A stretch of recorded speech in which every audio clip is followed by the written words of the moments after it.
Comment calculer l'âge dans Excel? On peut utiliser des formules ou bien on peut utiliser Power Query. C'est un petit peu caché, mais c'est super simple à utiliser. Si j'utilise ce fichier Excel qui est un fichier Excel RH où on voit la date de naissance, la date d'entrée et la date de sortie. Très bien, je vais le mettre dans Power Query. Pour ça, je vais dans Données et j'utilise à partir d'un tableau. Donc oui, je veux bien des en-têtes. Et Power Query est en train de charger ces données.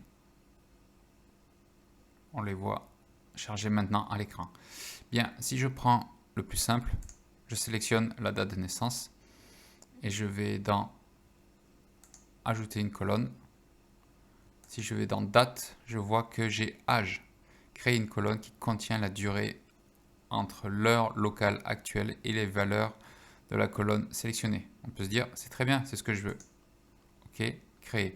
Et là, on voit qu'on a quelque chose de totalement illisible ou incompréhensible. Mais pourquoi? Parce qu'en fait, il faut transformer ceci avec durée et total année. Et là, j'ai le total des années par rapport à la date de naissance. Donc on voit que la personne qui est née en 1962, nous sommes en 2022, c'est en octobre, on est en avril, on voit qu'il a 59 ans et demi. Donc il va bientôt aller sur ses 60 ans. Je peux changer un petit peu pour ne pas avoir des digits aussi longs. Donc je ne vais pas dans nombre décimal, mais je vais dans nombre entier. Donc j'ai juste l'année. Et cette colonne, je peux la supprimer en allant dans Accueil et supprimer la colonne. On peut faire ça pour les âges ou bien même pour la date d'entrée. Je peux très bien faire dans Ajouter une colonne, date, âge, et idem la durée.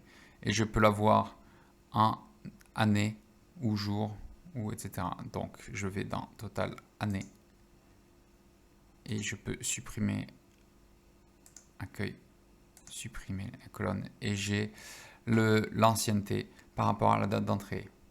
Idem, ce que je peux faire, c'est que au lieu d'avoir le nombre en décimal, je veux le nombre en entier, ce qui me donne 24 années d'ancienneté. Donc voilà, c'était comment calculer facilement un âge avec Power Query.